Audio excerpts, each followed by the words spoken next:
നമസ്തേ. മധുരം രാമായണത്തിലേക്ക് ഏവർക്കും സ്വാഗതം. രാമനെ യുവരാജാവായി വാഴിക്കുന്ന കാര്യം പറയാൻ കൈകേയിയുടെ അടുത്ത് ചെന്ന ദശരഥൻ കാണുന്നത് ക്രോധാലയത്തിൽ പ്രവേശിച്ച് നിലത്തു കിടന്ന് കരയുന്ന കൈകേയിയെയാണ്. ദുഃഖത്തിന് കാരണം ചോദിക്കുന്ന ദശരഥനോട് കൈകേയി ഒരു ദയാദാക്ഷിണ്യവുമില്ലാതെ തനിക്ക് ദശരഥൻ നൽകിയ വരം ആവശ്യപ്പെടുന്നു. വരം ചോദിച്ച കൈകേയി ദശരഥനെ രാമന്റെ നാമത്തിൽ സത്യം ചെയ്യിപ്പിക്കുകയും ചെയ്തു. കൈകേയിയുടെ ആവശ്യം കേട്ട ദശരഥൻ ബോധരഹിതനായി നിലത്തു വീണു. ബോധം വീണ്ടും കിട്ടിയ ദശരഥൻ ഈ വരത്തിൽ നിന്നും പിന്മാറാൻ കൈകേയിയോട് യാചിക്കുന്നുണ്ടെങ്കിലും അവർ അതിന് തയ്യാറാകുന്നില്ല. ഡോക്ടർ ലക്ഷ്മിദാസിന്റെ ഇന്നത്തെ പാരായണത്തിലേക്ക് കടക്കാം.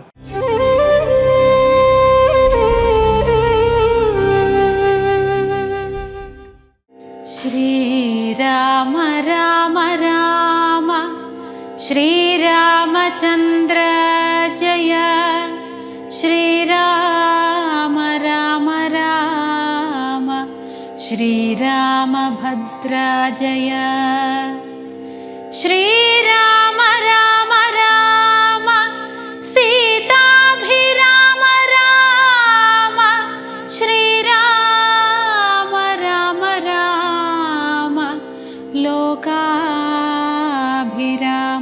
ജയ. കാരണം താത ദുഃഖത്തിനു നീ തന്നെ, പാരിൽ സുഖം ദുഃഖമൂലമല്ലോ നൃണാം. ചേതസി നീ നിരൂപിക്കിലെളുതിനി താതനു ദുഃഖനിവൃത്തി വരുത്തുവാൻ.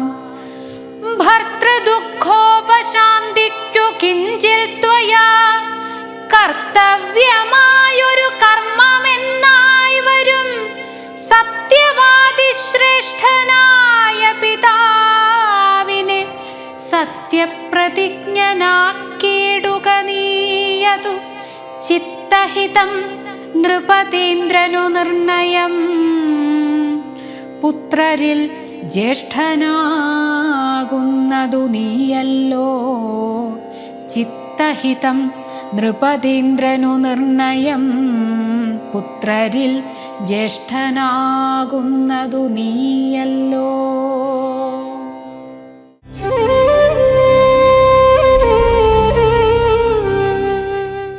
എന്താണമ്മേ അച്ഛൻ്റെ ദുഃഖത്തിന് കാരണമെന്ന് അന്വേഷിക്കുന്ന ശ്രീരാമനും രാമനോട് സംവദിക്കുന്ന കൈകേയിയും രാജധർമ്മം പരിത്യജിക്കാൻ തയ്യാറാകുന്ന ദശരഥനും സുമന്ത്രരോട് പറയുന്ന വാക്കുകളും സുഖമാണ് ദുഃഖത്തിന് കാരണമാകുന്നത് എന്ന അർത്ഥവത്തായ ശ്ലോകം സ്വാമി ചിദാനന്ദപുരി സസൂക്ഷ്മം നമുക്കായി വിവരിക്കുന്നു.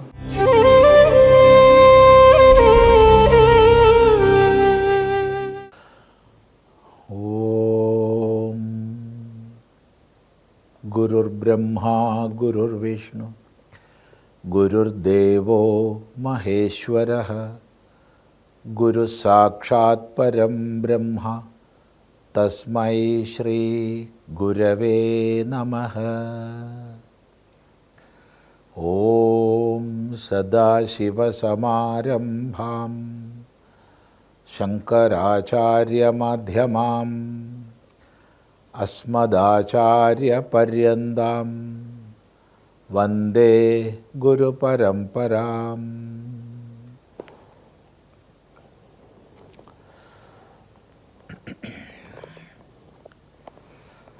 കാരണം താത ദുഃഖത്തിനു നീ തന്നെ, പാരിൽ സുഖം ദുഃഖമൂലമല്ലോ നൃണാം.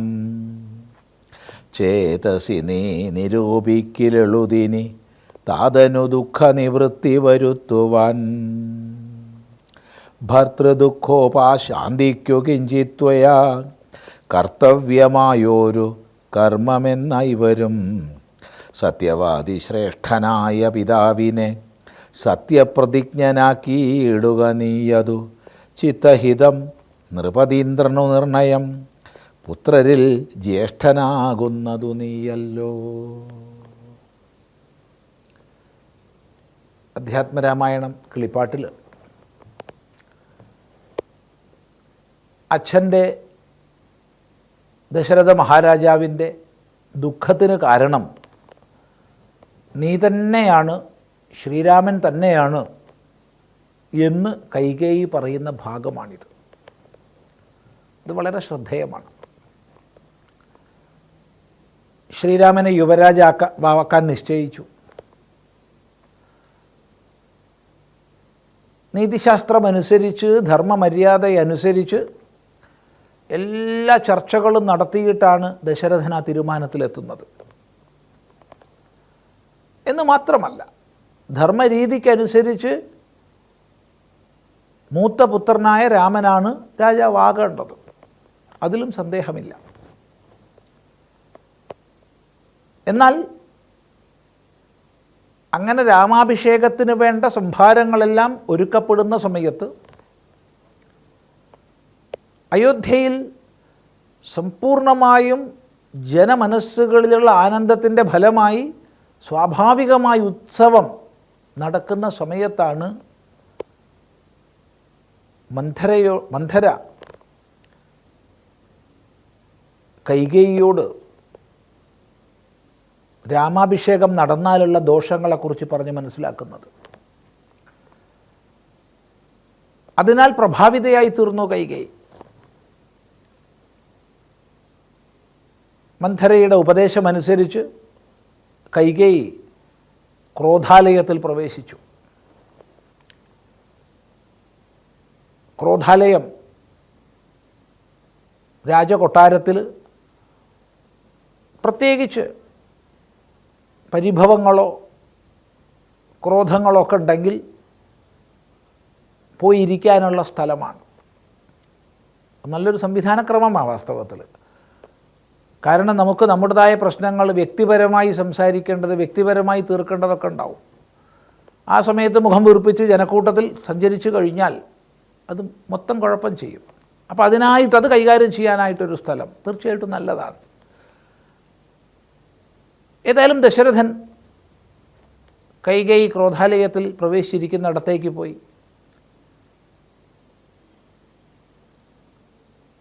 പരിഭ്രാന്തനായി തീർന്നു ദശരഥൻ. ഇവിടെ കൈകേയി മന്ധര നിർദ്ദേശിച്ചതനുസരിച്ചുള്ള ആവശ്യപ്പെടലുകൾ ചെയ്തു. ഭരതനെ രാജാവായി അഭിഷേകം ചെയ്യണമെന്നുള്ളത്, ശ്രീരാമചന്ദ്രനെ 14 വർഷത്തേക്ക് കാട്ടിലേക്ക് പറഞ്ഞയക്കണമെന്നുള്ളത്. എന്തിനായിരിക്കും 14 വർഷത്തേക്ക് ആവശ്യപ്പെട്ടിട്ടുണ്ടാവുക? ഒരു സംശയമില്ല, ശ്രീരാമനോ ശ്രീരാമൻ്റെ സന്തതി പരമ്പരയ്ക്കോ രാജ്യത്തിൽ അവകാശമുണ്ടാവരുത് എന്ന നിലയ്ക്കാണ്. കാരണം ന്യായമായി ചോദിക്കേണ്ട സ്വത്ത്, അവകാശം 12 വർഷത്തിനുള്ളിൽ ചോദിച്ച് കൈവശമാക്കണം. 12 വർഷം കഴിഞ്ഞാൽ അയാൾക്ക് അവിടെ അധികാരമില്ല. എന്നാൽ ഇതിനനുസരിച്ചാണ് പാണ്ഡവരുടെ വനവാസമൊക്കെ നിശ്ചയിക്കപ്പെട്ടതെന്ന് ഓർമ്മിക്കുക. എന്നാൽ ചില ആചാര്യന്മാരുടെ അഭിപ്രായത്തിൽ 10% ഇളവുണ്ട്. അങ്ങനെയാകുമ്പോൾ 13.25 വർഷം. അത് കഴിഞ്ഞാൽ ഒരു കാരണവശാലും അവർക്ക് സ്വത്തിന് അധികാരമില്ല. അപ്പോൾ ശ്രീരാമനോ ശ്രീരാമൻ്റെ സന്തതി പരമ്പരയ്ക്കോ ഒരിക്കലും അധികാരം ലഭിക്കരുതെന്ന രീതിയിലാണ് 14 വർഷം ആവശ്യപ്പെടുന്നത്. സത്യബദ്ധനായ ദശരഥന് ഒരു ഉപായവുമില്ലാതായി. എന്ത് ചെയ്യണ്ടു എന്നറിയാതെ ഉഴറി ദശരഥൻ. കൈകേയിയെ സന്തോഷിപ്പിക്കാൻ വേണ്ടി ദശരഥൻ പലതും ചെയ്യുന്നുണ്ട്. ഒരിക്കലും രാജാവ് ചെയ്യരുതാത്തത് ചെയ്യാൻ പോലും പുറപ്പെടുന്നുണ്ട്. ബദ്ധരെ തുറന്നുവിടാം, ഒരിക്കലും ബന്ധിക്കേണ്ടാത്തവരെ ബന്ധിക്കാം എന്നൊക്കെ രാജധർമ്മം പോലും പരിത്യജിക്കാൻ തയ്യാറാകും വിധം വികാരവിവശനായി പോയി ദശരഥൻ. ഏതായാലും ഈ ഒരു സന്ദർഭത്തിൽ രാജാവ് രാജകാര്യങ്ങൾക്കൊന്നും പുറപ്പെടാത്ത സന്ദർഭത്തിൽ സുമന്ത്രൻ കൈകേയിയുടെ നിർദ്ദേശവും ദശരഥൻ്റെ അനുമതിയും നേടി രാമനെ വിളിച്ചു കൊണ്ടുവരികയാണ്. അങ്ങനെ ശ്രീരാമചന്ദ്രൻ വന്ന സമയത്ത് കാണുന്നതോ ഇന്ന് വരെ അച്ഛനെ കണ്ടിട്ടില്ലാത്ത രീതിയിൽ വിഷാദഗ്രസ്തനായി കരഞ്ഞുകൊണ്ട് കിടക്കുന്ന അച്ഛൻ. രാമനെ ആലിംഗനം ചെയ്യാൻ വേണ്ടി മുന്നോട്ടാഞ്ഞു ദശരഥൻ. പക്ഷേ ആന്തരികമായ മാനസിക വിക്ഷോഭങ്ങളെ കൊണ്ട് ബോധരഹിതനായി വീണു. ഈ സമയത്ത് ശ്രീരാമൻ അച്ഛനെ താങ്ങിയെടുത്ത്, എന്താണമ്മേ അച്ഛൻ്റെ ദുഃഖത്തിന് കാരണമെന്ന് അന്വേഷിക്കുന്നു. ആ സമയത്താണ് ഈ പറയുന്നത്, രാമൻ, നീയാണ് അച്ഛൻ്റെ ദുഃഖത്തിന് കാരണം. ഒന്ന് ചിന്തിക്കുക. മനുഷ്യൻ്റെ വ്യവഹാരം ഏതെല്ലാം വിധത്തിലേക്ക് ആവാം എന്നുള്ളതിൻ്റെ വ്യക്തമായൊരു നിദർശനമാണിത്. എന്ന് മാത്രമല്ല, അവിടെ കൈകേയി വലിയ തത്വചിന്തയെല്ലാം പറയുന്നുണ്ട്. നോക്കൂ, പാരിൽ സുഖം ദുഃഖമൂലമല്ലോ നൃണം.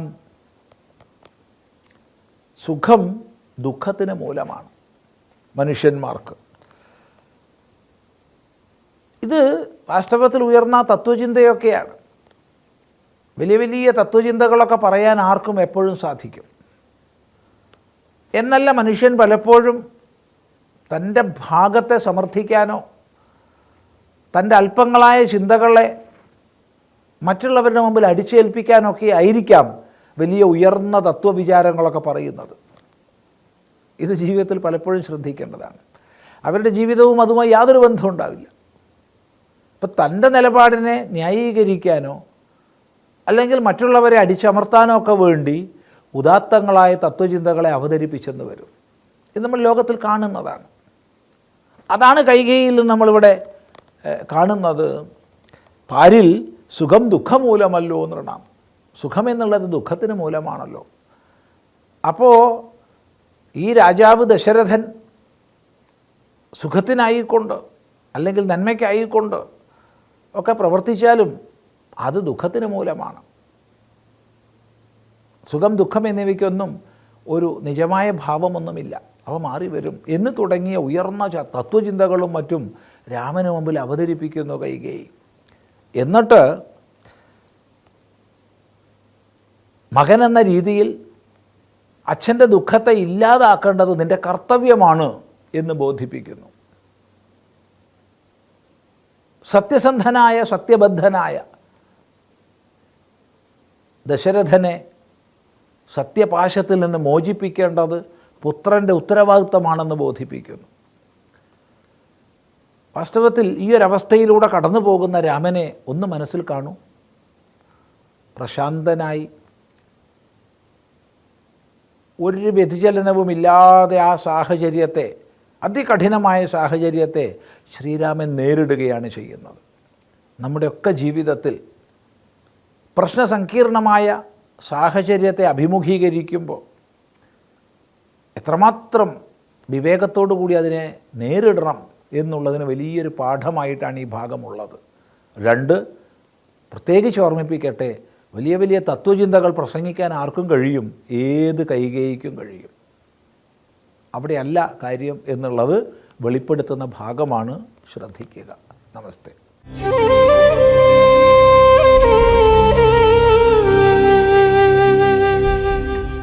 ഭക്തിസാന്ദ്രമാണ് ക്ഷേത്രാങ്കണം. ഒരു പുതിയ ഊർജം മനസ്സിനും ശരീരത്തിനും ഒരേപോലെ പ്രദാനം ചെയ്യുന്ന ഈ ക്ഷേത്ര ചൈതന്യത്തെ നമുക്ക് ദർശനം ചെയ്തു വരാം.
കേരളത്തിലെ 4 അമ്പലങ്ങളിൽ പ്രസിദ്ധങ്ങളാണ് എറണാകുളം ജില്ലയിലെ പിറവത്തിനടുത്തുള്ള 4 അമ്പലങ്ങൾ. മാമലശ്ശേരി ശ്രീരാമസ്വാമി ക്ഷേത്രം, മേമുറി ശ്രീ ഭരതസ്വാമി ക്ഷേത്രം, മുളക്കുളം ശ്രീ ലക്ഷ്മണസ്വാമി ക്ഷേത്രം, മാമലശ്ശേരി നെടുങ്ങാട്ട് ശ്രീ ശത്രുഘ്നസ്വാമി ക്ഷേത്രം എന്നിവയാണ് എറണാകുളം ജില്ലയിലെ 4 അമ്പലങ്ങൾ. വനവാസകാലത്ത് 4 മാതൃകാ സഹോദരന്മാരായ ഭഗവാന്മാരുടെയും സാന്നിധ്യം ഉണ്ടായതായി വിശ്വസിക്കപ്പെടുന്ന പ്രദേശവുമാണിത്. എറണാകുളം ജില്ലയിലെ 4 അമ്പല ദർശനപാതയിലെ ആദ്യ ക്ഷേത്രമായ മാമലശ്ശേരി ശ്രീരാമസ്വാമി ക്ഷേത്രത്തിലെ വിശേഷങ്ങളാണ് ഇന്ന്.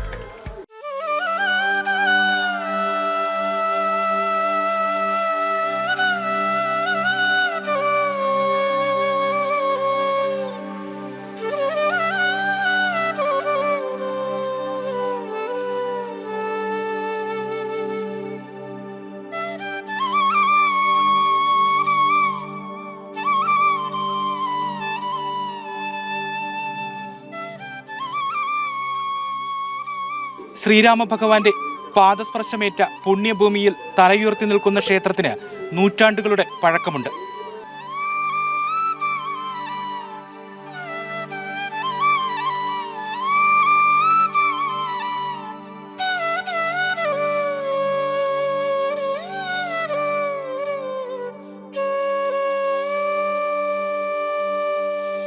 ശ്രീ ഭദ്രകാളി വാഴുക തെറ്റി തുളസീതമ്പകം ചെമ്പരത്തി അൽറിമറിയ ശോകം നല്ല മുല്ലമന്താരം ഇച്ഛയിലെ ഇണങ്ങുന്നോര് പുഷ്പത്തെ ഇറത്തിട്ട് അതിലൂടെ ഏവരെയും വന്ദിക്കുമ്പോൾ ശ്രീ കൈലാസമലമേൽ കുടികൊണ്ടിരിക്കും തിരുവടി ശ്രീ പരമേശ്വര.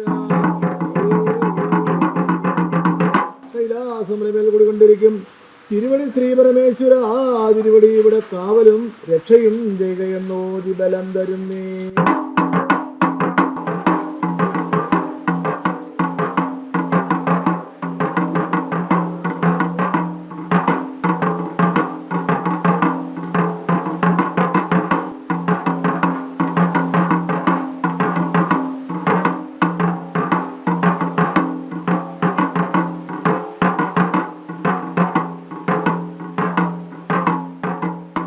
അതിപുരാതനമാണ് മാമലശ്ശേരി ശ്രീരാമസ്വാമി ക്ഷേത്രം.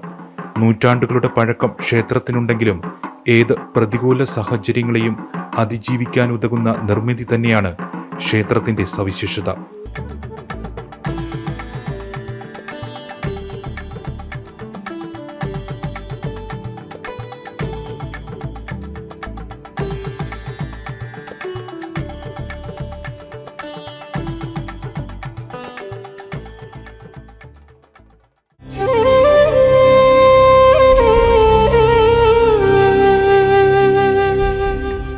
മൂവാറ്റുപുഴയാറിന്റെ തീരത്ത് പ്രൗഢഗംഭീരമായാണ് ക്ഷേത്രം സ്ഥിതി ചെയ്യുന്നത്.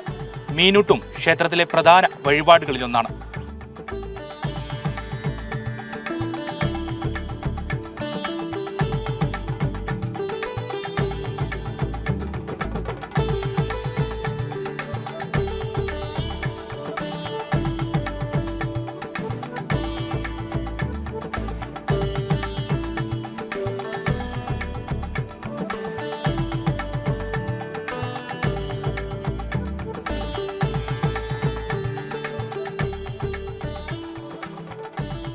രാമായണവുമായി ബന്ധപ്പെട്ട ഏറെ കാര്യങ്ങൾ ക്ഷേത്രത്തെപ്പറ്റി പറയാനുണ്ട്. രാമായണത്തിൽ പരാമർശിക്കുന്ന പല സംഭവങ്ങൾക്കും മാമലശ്ശേരി സാക്ഷ്യം വഹിച്ചതായി പറയുന്നു. സ്ഥലത്തിന്റെ പേര് മുതൽ വിശ്വാസങ്ങൾ വരെ ഇതിന് തെളിവായി ചൂണ്ടിക്കാണിക്കുന്നു. മാരീചനും മാതുലനുമെല്ലാം ഇവിടുത്തെ ഐതിഹ്യങ്ങളിൽ നിറഞ്ഞു നിൽക്കുന്നു. വനവാസകാലത്ത് ശ്രീരാമ ഭഗവാൻ ഈ പ്രദേശത്ത് ഒരു പർണശാലയിൽ താമസിച്ചിരുന്നുവെന്നാണ് ഐതിഹ്യം. സീതാപഹരണം എന്ന ലക്ഷ്യത്തിൽ രാവണന്റെ നിർദ്ദേശാനുസരണം മാതുലനായ മാരീചൻ മാനിന്റെ രൂപത്തിൽ പർണശാലയ്ക്ക് സമീപത്തെത്തി. സീതാദേവിയെ കബളിപ്പിക്കാൻ മാരീചന് കഴിഞ്ഞുവെങ്കിലും വേഷം മാറി മാനായി എത്തിയ മാരീചനെ ശ്രീരാമ ഭഗവാൻ തിരിച്ചറിഞ്ഞു. മാൻ ആരാണെന്ന് മനസ്സിലാക്കിയ ശ്രീരാമ ഭഗവാൻ അമ്പെയ്ത് അതിനെ വീഴ്ത്തി. വേഷം മാറിയെത്തിയ മാൻ കബളിപ്പിക്കൽ നടത്തി ഓടിയ സ്ഥലം മാനാടി എന്നറിയപ്പെട്ടു. രാമന്റെ അമ്പേറ്റ് മാൻ വീണ സ്ഥലത്തിന് മാൻമലച്ചേരി എന്ന നാമവും ലഭിച്ചു. പിന്നീട് ഇത് മാമലശ്ശേരിയായി മാറി. മാനിന്റെ മേൽഭാഗം വീണ സ്ഥലം മേമുറി എന്നും കീഴ്ഭാഗം വീണ സ്ഥലം കീഴ്മുറി എന്നും അറിയപ്പെട്ടു. ഈ 2 സ്ഥലങ്ങളും മാമലശ്ശേരിക്ക് സമീപത്തായിട്ടുണ്ട്. മംഗല്യാസമേതനായി ശ്രീരാമചന്ദ്രൻ വസിച്ചിരുന്നു എന്ന് കരുതുന്ന ദേശമാണ് ശ്രീരാമമംഗലം എന്നറിയപ്പെട്ടിരുന്ന ഇപ്പോഴത്തെ രാമമംഗലം. രാമമംഗലം ഗ്രാമപഞ്ചായത്തിലാണ് എറണാകുളം ജില്ലയിലെ നാലമ്പല ക്ഷേത്രങ്ങളിലെ ശ്രീരാമസ്വാമി ക്ഷേത്രവും നെടുങ്ങാട്ട് ശ്രീ ശത്രുഘ്നസ്വാമി ക്ഷേത്രവും സ്ഥിതി ചെയ്യുന്നത്. മാരീചൻ എന്ന മാനിനെ ശ്രീരാമചന്ദ്രൻ നിഗ്രഹിച്ചു വീഴ്ത്തി മാൻ മലച്ച ചേരി മാമലച്ചേരിയായെന്നും മാമലച്ചേരി പിന്നീട് മാമലശ്ശേരിയായെന്നുമാണ് വിശ്വാസം. ഇതിനെയെല്ലാം സാധൂകരിക്കുന്ന നിരവധി ഐതിഹ്യങ്ങൾ ഈ ക്ഷേത്ര സന്നിധിയിൽ അല്ലെങ്കിൽ ഇതുമായി ബന്ധപ്പെട്ട് നിറഞ്ഞു നിൽക്കുന്നു എന്നുള്ളതാണ് സത്യം. ഈ മൂവാറ്റുപുഴയാറിൻ്റെ മറുകരയിലായി തിരുബലി മഹാദേവ ക്ഷേത്രം എന്നൊരു ക്ഷേത്രമുണ്ട്. ശ്രീരാമൻ ദശരഥൻ്റെ ബലിയിട്ടു എന്നുള്ളതാണ് സങ്കല്പം. അതുകൊണ്ടാണ് ക്ഷേത്രം തിരുബലി മഹാദേവ ക്ഷേത്രം എന്ന് അറിയപ്പെടുന്നത്. ഈ ക്ഷേത്രത്തിൻ്റെ തെക്ക് കിഴക്ക് വശത്തായിട്ട് മാനാടി എന്നൊരു പാടശേഖരമുണ്ട്. മാരീചൻ എന്ന മാൻ തുള്ളിക്കിളിച്ച് നടന്നതും എന്നാണ് വിശ്വാസം. അതുകൊണ്ട് മാനാടി എന്ന പാടശേഖരം അറിയപ്പെടുന്നു. മാരീചൻ എന്ന മാനിനെ ശ്രീരാമചന്ദ്രൻ നിഗ്രഹിച്ചു വീഴ്ത്തി മാൻ മലച്ച ചേരി പിന്നീട് മാമലശ്ശേരിയായി എന്നാണ് കരുതപ്പെടുന്നത്. ഈ ക്ഷേത്രത്തെപ്പറ്റി പറയുകയാണെങ്കിൽ 4 ഊരാഴ്മ കുടുംബങ്ങളുടെ അധീനതയിലുള്ള ഒരു ക്ഷേത്രമായിരുന്നു. ഏകദേശം ഒരു 200 വർഷങ്ങൾക്കപ്പുറം 3000 പറ നെല്ലളന്നിരുന്ന പത്താഴവും ആ പത്താഴം ഇന്നും സ്ഥിതി ചെയ്യുന്നുണ്ട്. വലിയ ഭൂ ഉടമസ്ഥതയുണ്ടായിരുന്ന ഒരു ക്ഷേത്രമായിരുന്നു ഇത്. പിന്നീട് ക്ഷേത്രം ക്ഷയിക്കുകയും ഊരാഴ്മ ദേവസ്വം ബോർഡിന് ആ ഊരാഴ്മ കുടുംബം കൈമാറുകയുമുണ്ടായി. 1988 ഊരാഴ്മ ദേവസ്വം ബോർഡിൽ നിന്ന് തിരികെ മാമലശ്ശേരി ശ്രീരാമസ്വാമി ദേവസ്വം സംരക്ഷണ സമിതി എന്ന ഹൈന്ദവ സംഘടനയ്ക്ക് ഊരാഴ്മ ദേവസ്വം ബോർഡ് ഈ ക്ഷേത്രം തിരിച്ച് കൈമാറി. അന്നും ആർക്കും ഒന്നും ചെയ്യാൻ പറ്റാത്ത ഒരു ക്ഷേത്രം എങ്ങനെ ക്ഷയിക്കാമോ ആ രീതിയിൽ ക്ഷയിച്ച് കിടന്നിരുന്ന ഈ ക്ഷേത്രം 2022 മാമലശ്ശേരി ശ്രീരാമസ്വാമി ദേവസ്വം ട്രസ്റ്റ് എന്നൊരു ഹൈന്ദവ ട്രസ്റ്റ് ഉണ്ടാക്കി ആ ട്രസ്റ്റിന് കൈമാറുകയായിരുന്നു. ആ ട്രസ്റ്റിൻ്റെ പ്രസിഡന്റ് കൂടിയാണ് ഞാൻ. 5 വില്ലേജുകളിലെ രാമമംഗലം, പിറവം, ഓണക്കൂറ്, മേമുറി, മണീട് ഈ 5 വില്ലേജുകളിലെ ഹിന്ദുക്കൾക്ക് മെമ്പർഷിപ്പ് കൊടുത്തുകൊണ്ട് ഭരിക്കുന്ന മാമലശ്ശേരി ശ്രീരാമസ്വാമി ദേവസ്വം ട്രസ്റ്റാണ് ഇന്ന് ഈ ക്ഷേത്രത്തിൻ്റെ ഭരണം നടത്തുന്നത്. മഹാവിഷ്ണുവിന്റെ രൂപത്തിലാണ് ശ്രീരാമ ഭഗവാനെ ഇവിടെ ആരാധിക്കുന്നത്. ഇവിടെ പ്രധാനമായിട്ട് ശ്രീരാമസ്വാമിക്ക് കുടംപാല്, പാൽപ്പായസം, വെള്ളി കൊണ്ട് അമ്പും വില്ലും സമർപ്പണം, തുളസിമാല, സ്വർണ്ണ ഗോപി ചാർത്തൽ ഇതെല്ലാമാണ് ശ്രീരാമസ്വാമിയുടെ പ്രധാന വഴിപാടുകൾ. പ്രധാന ഉപദേവൻ ഹനുമാൻ സ്വാമിയാണ്. ഹനുമാൻ സ്വാമിക്ക് കുന്നിക്കുരുപറ വിദേശയാത്രാ തടസ്സം പോലുള്ള കാര്യങ്ങളിൽ കുന്നിക്കുരുപറ പ്രധാന വഴിപാടുകളാണ്. കേരളത്തിൻ്റെ വിവിധ ജില്ലകളിൽ നിന്നായി 100 കണക്കിന് ആളുകൾ കുന്നിക്കുരുപറ വയ്ക്കാനായിട്ട് ഈ ക്ഷേത്രത്തിൽ എത്തിച്ചേരുന്നു എന്നുള്ളതൊരു വളരെ സത്യമായ കാര്യമാണ്.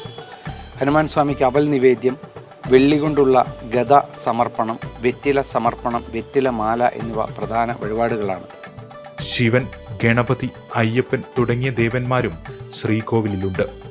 വടക്കോട്ട് ദർശനമായി ഭദ്രകാളിയെയും കിഴക്കുമാറി പടിഞ്ഞാറോട്ട് ദർശനമായി ദുർഗയെയും ഇവിടെ പ്രതിഷ്ഠിച്ചിരിക്കുന്നു. ദിവസവും 3 പൂജകളാണ് ക്ഷേത്രത്തിൽ നടക്കുക.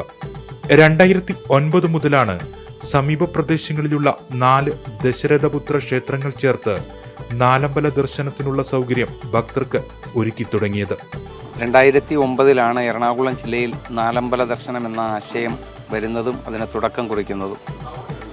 2018 പ്രളയത്തിന് തൊട്ടു മുമ്പുള്ള വർഷം ഏകദേശം 1 ലക്ഷത്തോളം ഭക്തരാണ് കേരളത്തിൻ്റെ വിവിധ ജില്ലകളിൽ നിന്നായി ഇവിടെ ദർശനം നടത്തി മടങ്ങിയത്. കേരളത്തിൽ നിന്നും കേരളത്തിന് പുറത്തുനിന്നുമായി നിരവധി ആളുകളാണ് രാമായണ കഥയുമായി ഏറെ ബന്ധമുള്ള ഈ പുണ്യസ്ഥലത്ത് നാലമ്പല ദർശനത്തിനായി എത്തിച്ചേരുന്നത്. ഒട്ടനവധി ഭക്തരാണ് ശ്രീരാമസ്വാമിയുടെ അനുഗ്രഹം തേടി മാമലശ്ശേരിയിലേക്ക് എത്തുന്നത്. ഞങ്ങൾ എല്ലാ നാലമ്പലത്തിലും പോയിട്ടുണ്ട്. പ്രിപ്പയറാണ് ആദ്യം പോയത്.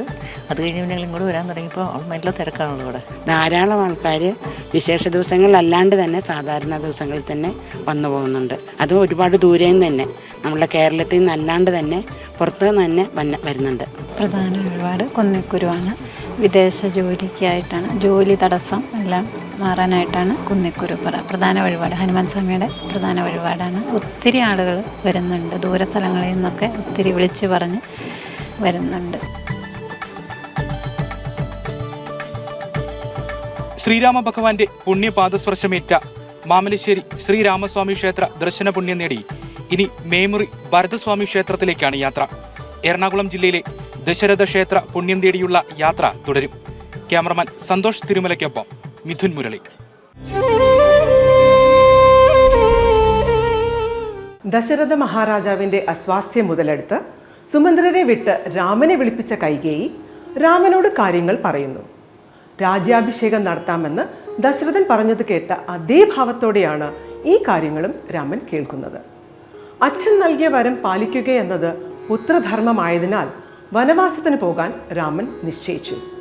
ശേഷം രാമനും സീതയും ലക്ഷ്മണനും മരവുരി ധരിച്ച് രാജസുഖങ്ങളെല്ലാം ഉപേക്ഷിച്ച് വനത്തിലേക്ക് യാത്രയായി. രാമനെ വിളിച്ച് വിലപിച്ച് ദശരഥൻ ചരമഗതി അടഞ്ഞു. നാളെ വീണ്ടും കാണാം. നമസ്തേ.